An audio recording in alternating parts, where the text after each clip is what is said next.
Okay, so hi everybody. Welcome to our Thursday night team call. My name is Shay, and I'm going to dive right in because I'm super excited about what we're going to talk about tonight. So I'm going to share my screen. I have a PowerPoint to show you guys. Okay, can you see that?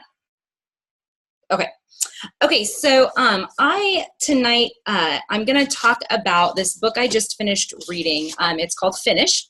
It's by Jon Acuff, and it was amazing. So I'm super excited. I hope I don't talk too fast because I'm so excited about it. But before we start, I just want to introduce myself in case some of you don't know me. I listed down there basically all of my titles, but I'm a wife and a mom. I'm a family pastor, and then of course I'm a coach. I'll let you read everything else that's down there, but part of the reason that I listed all of those is because with all of those titles on my plate, there's about 1 million things that I've started that I've never finished. And actually, funny story, that's one of the things that got me into coaching in the first place. I was a longtime Beachbody customer before I was a coach.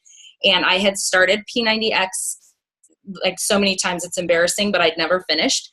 And Jason, my coach, Tammy's husband, had started a challenge group specifically for people who had started P90X and never finished. And it was through that challenge group that I signed up to get a discount on my Shakeology, and I fully intended to cancel after the 90 days. And it's been 6 years and I'm still doing it. So funny enough, not finishing something is what led me to be a coach in the first place. But I figured that this was really probably a relevant topic because so many of us, I'm sure all of you can think of a number of things that you've started and haven't finished, from big things like trying to start a blog, or even just to small things like to-do lists or that sort of thing. So that's what this book is about. And before we go any further, I just have to brag for a minute because my copy of this book is signed with a personal message.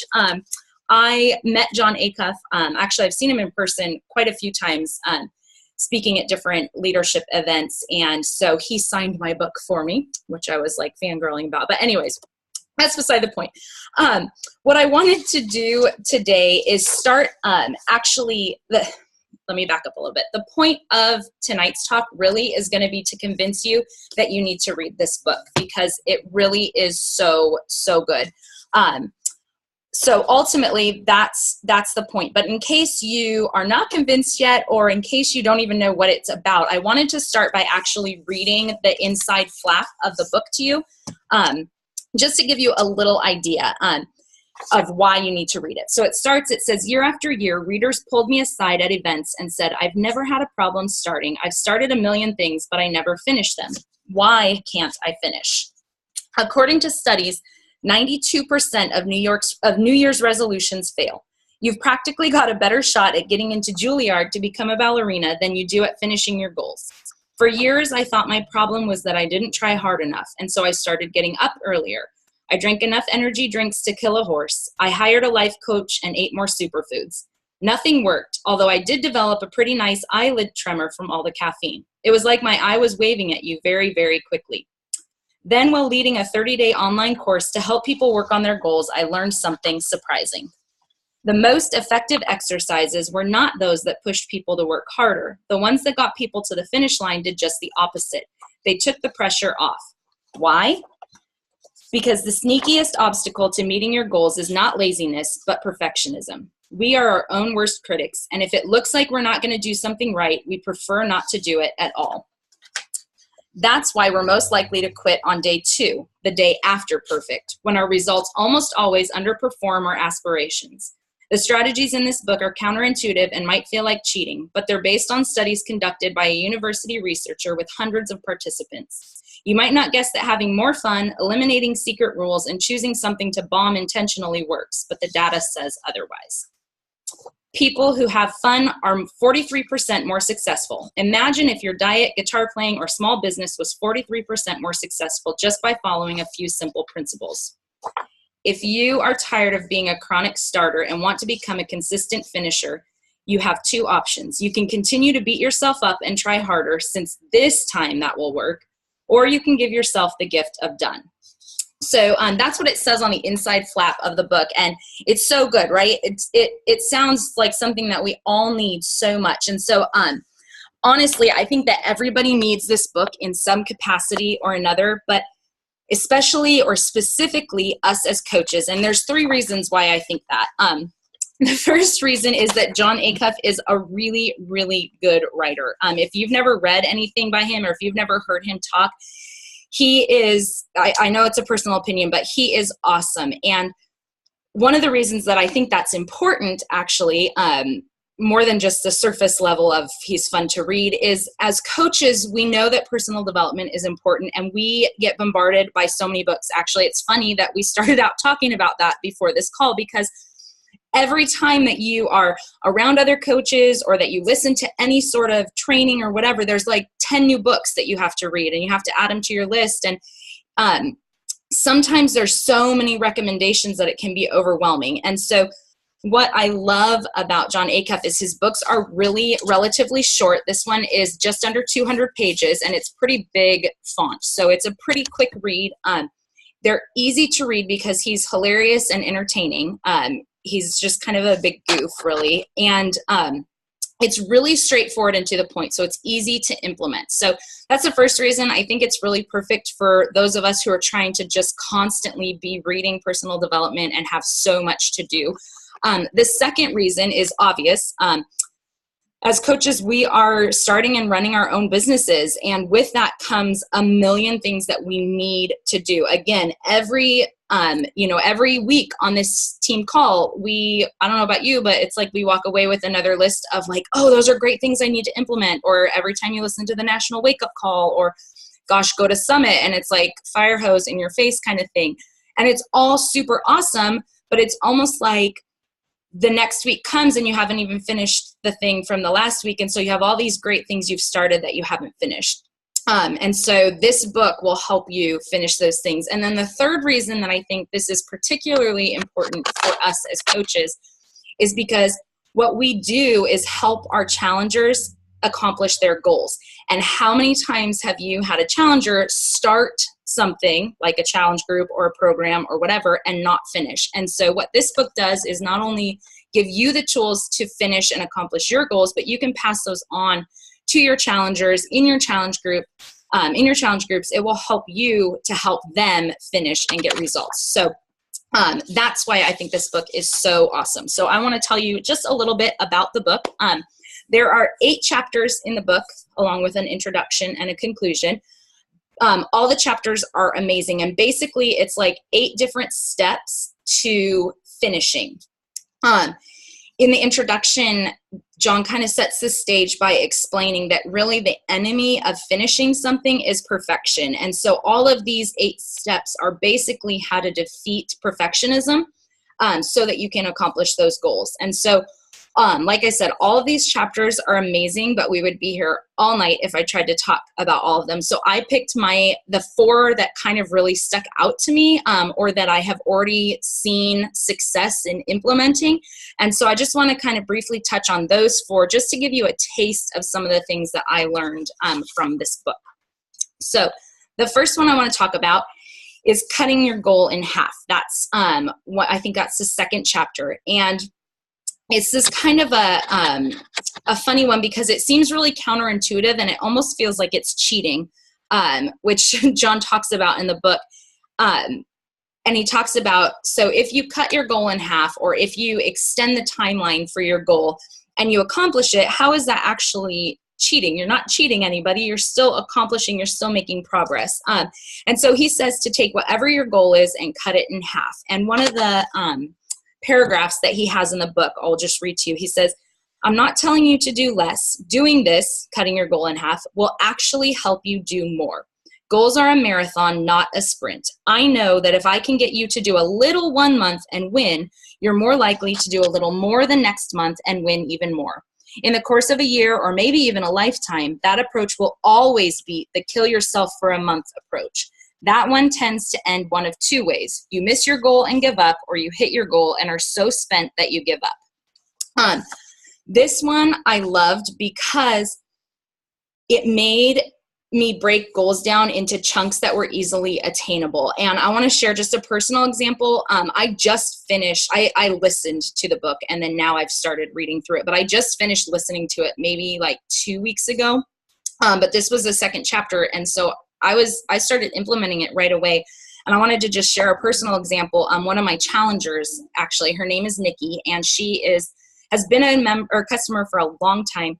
She has a significant amount of weight to lose, and she's been a chronic starter. So like what we're talking about here, where she has started group after group after group and not finished. And, she would see like a little success here and a little bit there, but she never reached her like main first goal of weight loss. And it was just kind of like, every other month or so, she'd be like, hey, I'll be in your group again. And she'd do well like the first couple of weeks and then like fall off. And she'd get super frustrated with the scale. She totally battled the scale thing and all of that. Well, 3 months ago, she joined another group, and I was reading this book. I had just finished this chapter, and we were talking a little bit, and what I convinced her to do, what I challenged her to do for this challenge group was to weigh herself at the beginning and then hide the scale and not take it out again until the end, which she was kind of a weigh yourself every day person.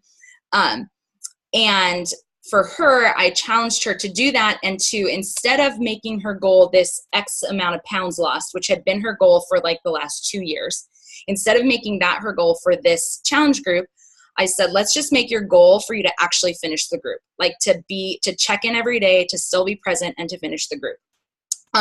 She lost more in that challenge group than she had ever lost in a challenge group before, more than she had lost in the last 2 years. She's now on her third challenge group. She's down 2 full pant sizes. And she told me the other day, she's headed on a cruise in a month. And she's like, I went shopping for new clothes. She was like gushing about how much fun she had shopping. She's like, I have never had fun shopping like that in like years and years and years. She's like, it was so fun and I'm so excited. And she's already got a plan for as soon as she gets back from her cruise. And so all of that to say, that's exactly what John's talking about.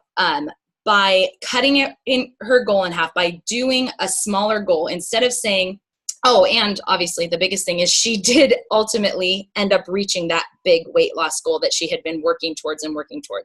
But by cutting that goal down and saying, okay, don't think about that big, huge goal. Let's think about a smaller, more attainable goal. She was able to accomplish that goal and to keep going. John says, cutting your goal in half is kryptonite for perfectionism. It makes absolutely no sense, and it sends a bright flare into the night about your intentions. Not only are you refusing to give in to perfectionism, you're setting yourself up for success before you've even started. So that was the first thing that really struck me, is just cutting things down to make them more realistic and to set yourself up for a win. The second one I want to talk about is, I think it's the 4th chapter, and it says, choose what to bomb. In this chapter, he exposes the third lie of perfectionism, which is that you can do it all. Perfectionism likes to tell us that we can accomplish everything, which is a lie. And that seems like, duh, we know that, but there's still a part of us that thinks that we can accomplish all of this if we can just manage our time better, or get better at multitasking, or whatever. And John says this about that. He says, I'm here today to tell you that you cannot get it all done. Forget that. I'd say you can't even get most of it done. You only have 2 options. Option 1, attempt more than is humanly possible and fail. Or option 2, choose what to bomb and succeed at a goal that matters. Perfectionism tells you to take option 1. In this chapter, you're going to learn how to take option 2. And I loved this chapter because he teaches you about choosing a strategy instead of choosing shame.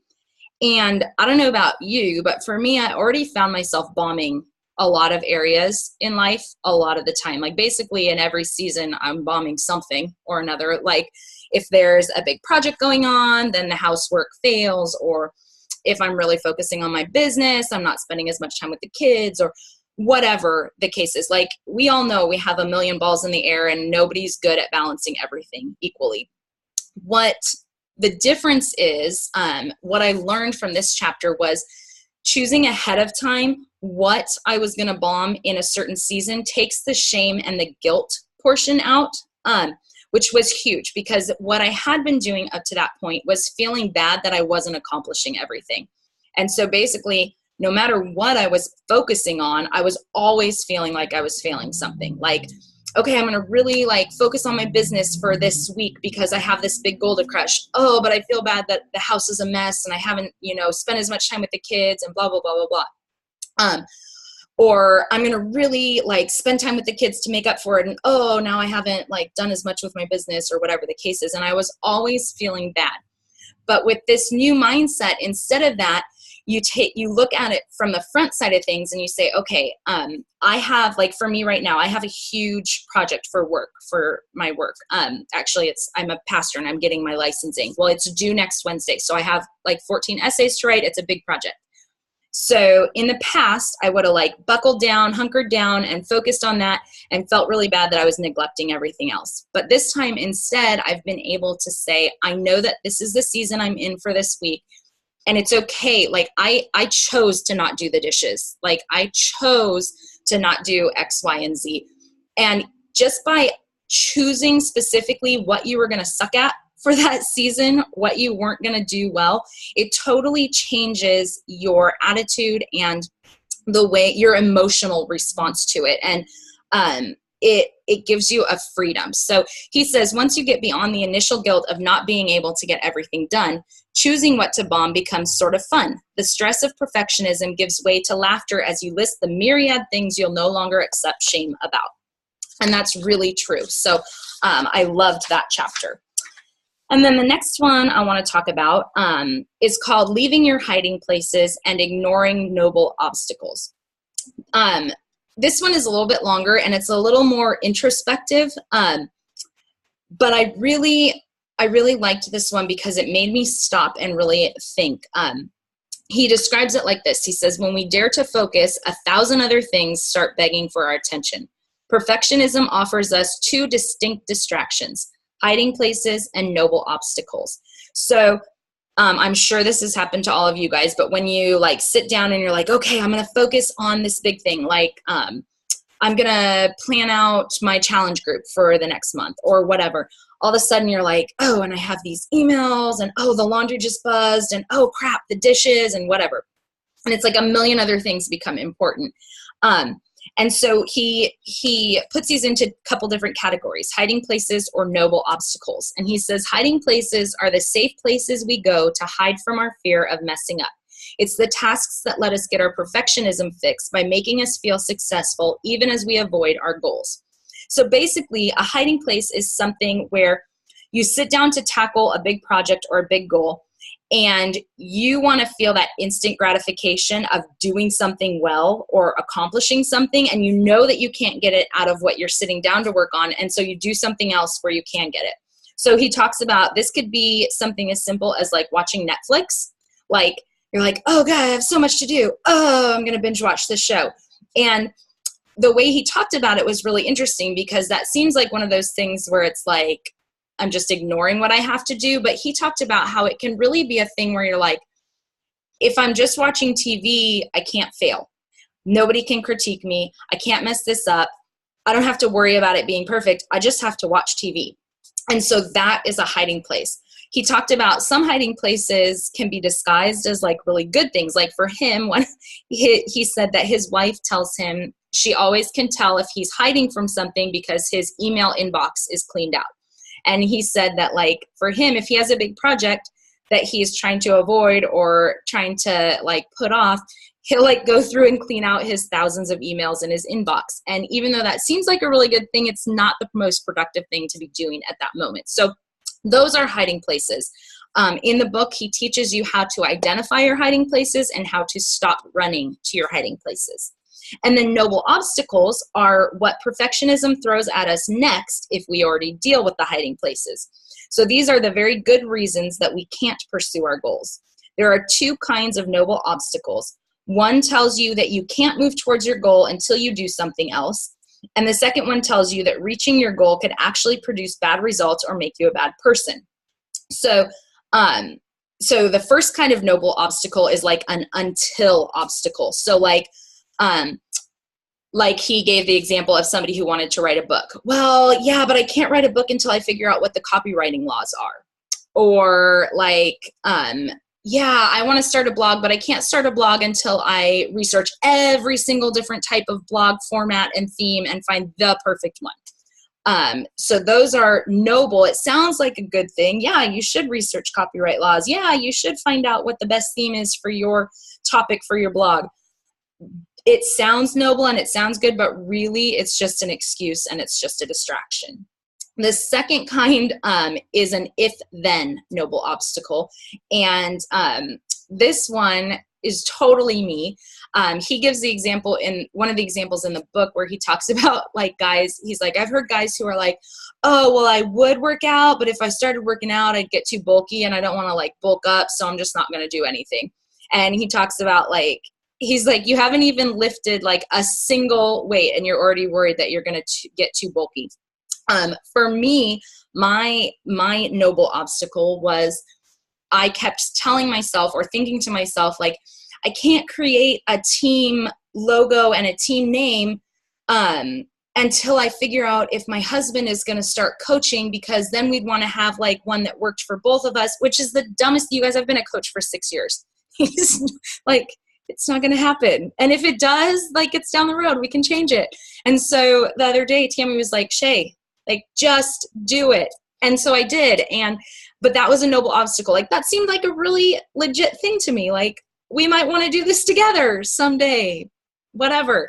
So that's a noble obstacle. And they seem good. You tell yourself they're good, but it's ridiculous.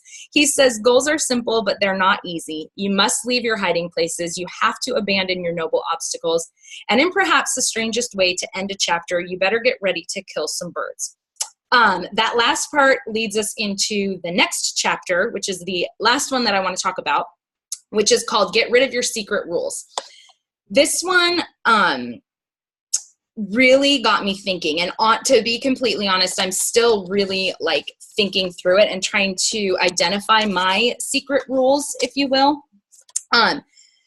What he talks about in this is that these secret rules are something that's really deep inside of us, ingrained in us. It's probably something that that was passed down from our childhood, from something in the past. And it's a rule that we have latched onto that we don't even realize we've given ourselves. So these are things like, in order for something to count, it has to be hard work. Like if I'm having fun, it can't be work. Like that could be a secret rule, which is totally not true. You can have fun at working, but a lot of people have that as a secret rule. He talks about a bunch of these different ones. And the reason I included this one, like I said, I'm still trying to kind of like think through it and identify all of my secret rules, which he gives you some steps to do that. But I included it because it really made so much sense. He gives the example of a guy named Rob, and I just want to read a little bit of Rob's story. I'll kind of summarize it. So he says, the secret rule that Rob O'Neill had, which said wheels don't count. So this guy, Rob, he accepted a high-powered position as a Viacom vice president, and he was going to have to be doing a lot of traveling, and so he purchased new luggage for all this traveling that he was going to have to do. He bought these super expensive leather bags that looked like an executive of his stature would have, and it says, as is often the case with luxury items, the bags were high on form and low on function. The leather was heavy, and the carry strap cut into his shoulder. For months, he jetted between Los Angeles and New York, grimacing uncomfortably, but convinced that this was just the way things had to be. One night, while waiting for a connection in Atlanta, he saw a fellow business traveler who didn't look as strained as he felt. On the contrary, she was sharply dressed and practically gliding through the terminal on the way to her next meeting. Beside her, she easily rolled a suitcase. She even looked peaceful, which is saying something at the Atlanta airport, because most of the employees there hate you. In that moment, Rob asked himself, why don't I think wheels count? He'd never said that rule out loud, but some part of him had decided that using wheels was cheating. Travel had to be difficult. It had to be painful. It had to be frustrating. That week, he ordered a suitcase with wheels and never looked back. Somewhere along the way, he'd internalized the idea that it was cheating to use wheels. It wasn't just wheels, though. The bigger rule was, for something to count, it has to be difficult. And so that's just one example of a secret rule. I think part of the reason this one stuck out to me so much is because this is that martyr mentality. And it's something that I think that we struggle with, this idea of if it's easy or if it's simple or if we enjoy it, it must not count. And that's just simply not true. So he says, our heads are often not aware of our heart's secret rules that perfectionism has etched into us. If we don't examine ourselves mindfully and gently, we may think that our failures to meet our goals are due to our laziness or bad strategy, when in reality, they're caused by the secret rules that make our finishes impossible. So those are the 4 I just wanted to kind of go over. They're amazing, and there's so much more content in there. And the other 4 chapters are also awesome. So I just wanted to close by giving you some action steps. First of all, buy the book. Also, I highly recommend getting the audio version. He gives extra content in the audio version. Oh, we have 10 minutes. He gives extra content in the audio version that's not in the book. So I listened to the audio version first, which was really good. And then actually now I'm going back through this. And so I'd encourage you to get both and then to actually listen to it and read it and to finish it. So that's everything for today. Mostly, I would just say go buy the book. It's really good. That was awesome, Shay. Thank you, Shay. That was awesome. Yeah. And I already bought the book, so I just did. It's went on Amazon. One click. Buy with one click. It's so good. I need to actually get the hard copy. I listened to it, and I always do that. I always listen to a book first, and I'm like, oh, it's so good, I need to read it. Yeah. Yeah. But I gotta go. Thank you, Shay. That was awesome. Bye. Bye. Yeah, I'm excited to read that. Sounds like it's right up my alley. Amanda, you really like right? What? Yeah, I read it. I really liked it. Did you read it? I listened to it. I say I read it. I don't. Yeah. This is my thing. It's like I don't know how to fit in the reading, so I think I'm gonna have to get like Audible. I think I'm gonna have to just get it. Have you never had Audible before, Catherine? I have. I do iBooks. So like Audible though. I think I can message this book to you, and you can have it. If you've never been an Audible user before, you can like send one, and then if not, it's not like anybody loses anything. I need to like listen to stuff. I mean, I'm listening to a bunch of podcasts, but maybe like an audio book is. Because you can do that. You can kind of have your phone like somewhere semi close by while you're playing with Caleb, or like.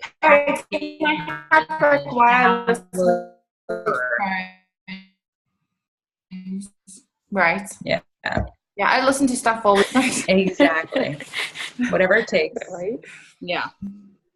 But that was awesome. I'm definitely interested in listening to it now after. Yeah. And I actually listened to his call that he did for Beachbody. Mm-hmm. Really funny. He's hilarious. Yeah. He's a pastor's kid, and he does a lot of, I've heard him at all of our children's ministry conferences, like leadership conferences, but he's so funny. He cracks me up. And I think was he a guest speaker at Summit a few years ago? Not when I went. Yeah, not when I've been I there. swear he was. But I think like that's what makes it easy to read. Like, I don't know, some personal development books, I'm like, like I should finish this.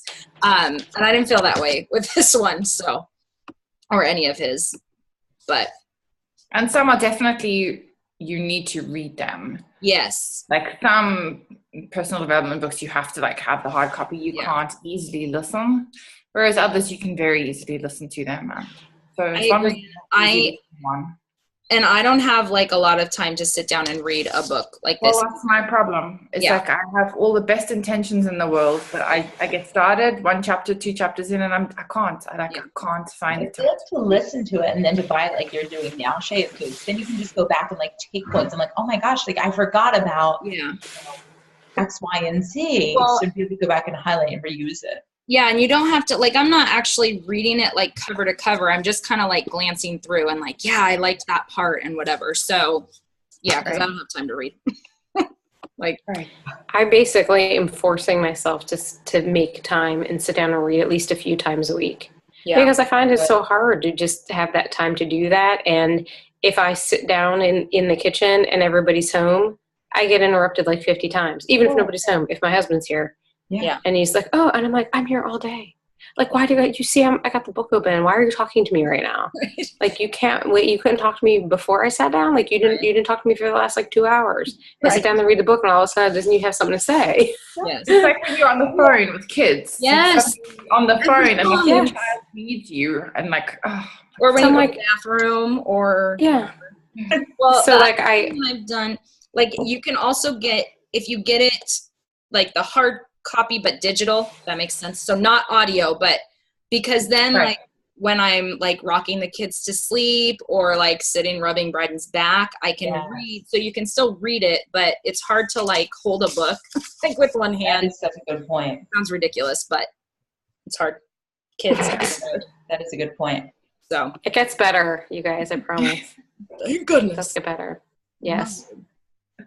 Yeah, well, like last night, was it last night? All sports have been canceled this week because we've had like massive like rain.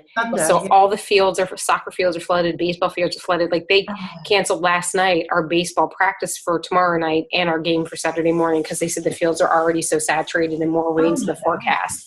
Soccer was canceled all week, and they canceled everything already for the weekend. So I'm like, I said to Patrick the other night, I'm like, I got home from work. I'm like, I don't know what to do.